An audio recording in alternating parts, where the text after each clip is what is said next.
do we have to introduce? We need to kind of make a formal introduction? No? I'm Root del Sol and you're Root del Sol. And you're Root del Sol. We're all Root del Sol. We're about to leave for the USA. We just want to dedicate an entire episode to wrapping things up for season 1. It's been absolutely hectic. Ended up taking us about 2.5 months to get from Alaska to here in Vancouver, which is about 4,000 kilometers. A highlight for me from this trip, well, we really had 2 highlights. Liard Hot Springs was a highlight, dedicated a whole episode to that. But Kluane Lake, and that frontal range up there, Kluane National Park, was just absolutely stunning and incredible. We ended up spending a few days staying with Rosemary and her family, and had some we met some beautiful people, and just the mountains alone were just absolutely gorgeous, and learning about what climate change has done to that area and the reason why it looks like it is today and what it would have looked like 10 years ago compared to 200 years ago was just mind-blowing. And it really just put into perspective, like, whoa, like our earth is changing and it's moving really rapidly, and yeah, this is a good thing. My highlight comes from the prologue, actually. So before I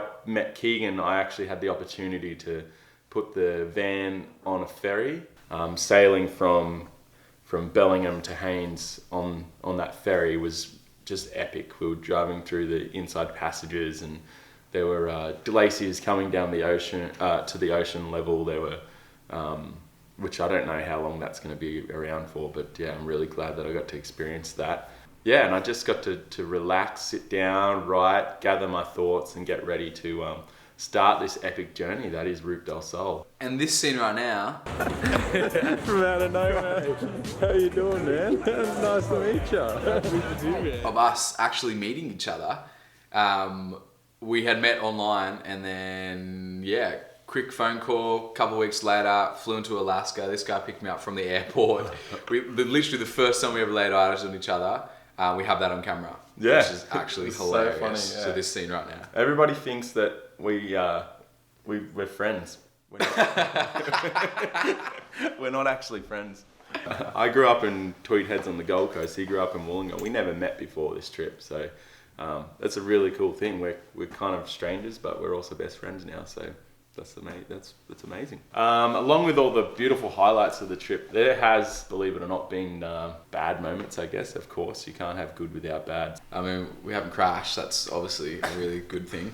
I'm assuming Jolie's going to say the same thing, but this scene here, we are literally just stuck on the side of the Alaska highway for like a week.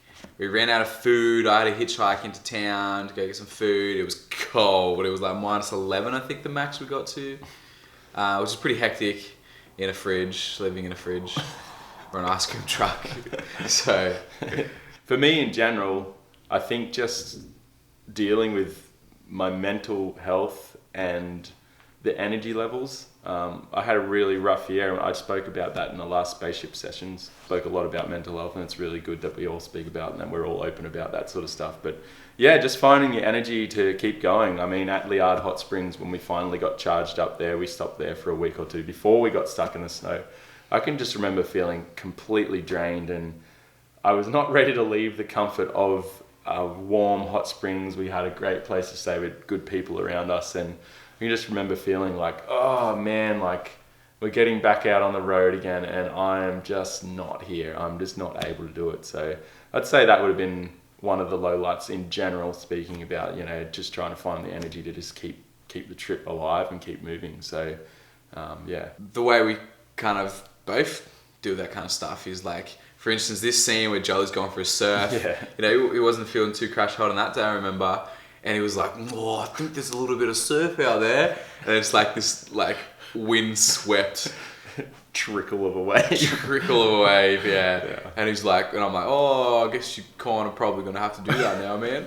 And there'll be plenty more of that. Now that it's the summer, I'll go pretty much to the coast after this, and there'll be feeling down and feeling low. Just like all we need is some sun and exercise, and we're feeling Toomuchanagi Day. For sure. Yeah. I guess we just wanted to quickly touch on all the cool, energy aspects of the trip, seeing as though this the vision of this whole journey is to sort of have a bit of a look into how humans use energy. And Alaska's a huge oil extraction state in the United States.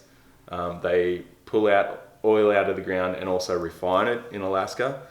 They then ship it down these pipelines all the way from the top Arctic coastline all the way down to Anchorage, I think it is. But yeah, they ship this oil out that they've extracted. They send it off and it gets distributed around the world, I think around the United States in particular.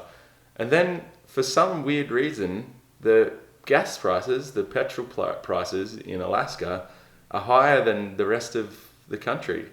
You have an abundance of water, you have an abundance of wind. Yeah, it's really sad. It's sad to see that people in Alaska are getting a hard go as far as energy goes. You guys have had some prosperity throughout the fossil fuel extraction industry for a long time, but maybe it's time to move forward and give yourselves a better deal. I mean, Yukon and BC, I think it's like 95 or 96% hydroelectricity, both those the province and the territory use. You know, there was definitely gaps along that route. So from pretty much Fairbanks, we took the Alaska Highway all the way down to Dawson Creek, which is about central BC, and Fort Nelson, which is maybe 3 or 4 hours north of Dawson Creek, is the first stage of the hydroelectricity grid for British Columbia. And the other one in the Yukon, I think it runs out of Whitehorse, or there might be a couple of dams at least, but I think one of the main ones is in Whitehorse. And so that provides, but between Fort Nelson and Whitehorse, there was definitely some absolute gaps. Don't know if we are the first people to do that road in an electric vehicle.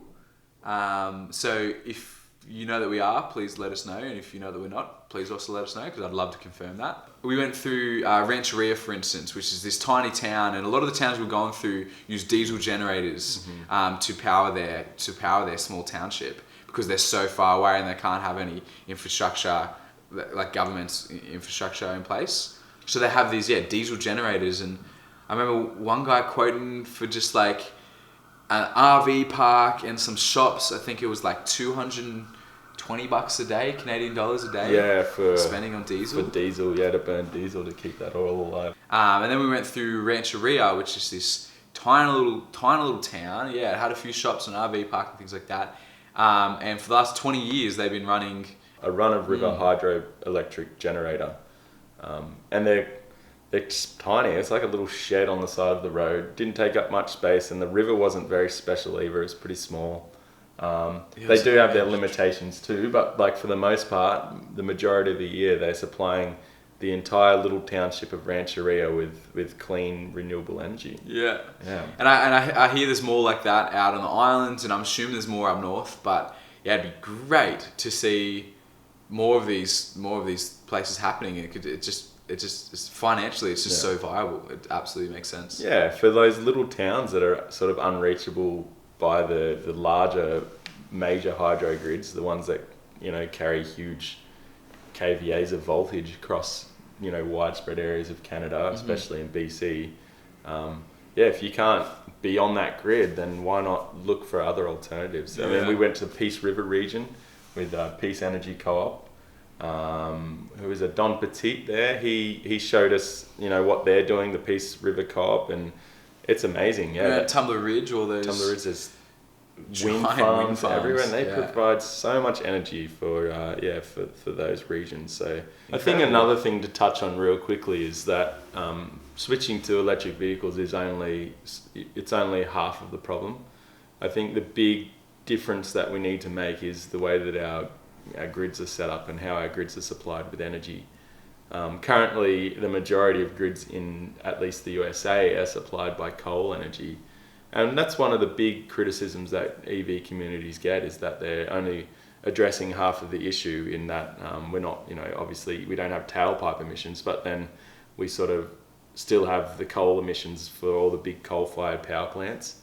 You have to increase the amount of electricity. Yeah, we need to sort of like start looking at that. I mean, solar, obviously, we've demonstrated that with our van, but there's wind, there's hydroelectricity, there's all sorts of technology out there, and I feel confident that we're going through that paradigm shift at the moment. But yeah, we are in a bit of a sticky situation, and if every human went out tomorrow and switched to an electric vehicle, our grids probably wouldn't be able to cope anyway. So it is transitioning. It's going to take time.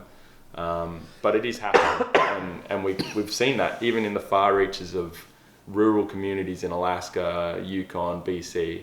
There's people who are receiving, we've met people who actually own and drive electric vehicles up in those remote regions. So it's totally possible, and it's only going to become more and more abundant and available to everyone. And yeah, season 2 is about to commence.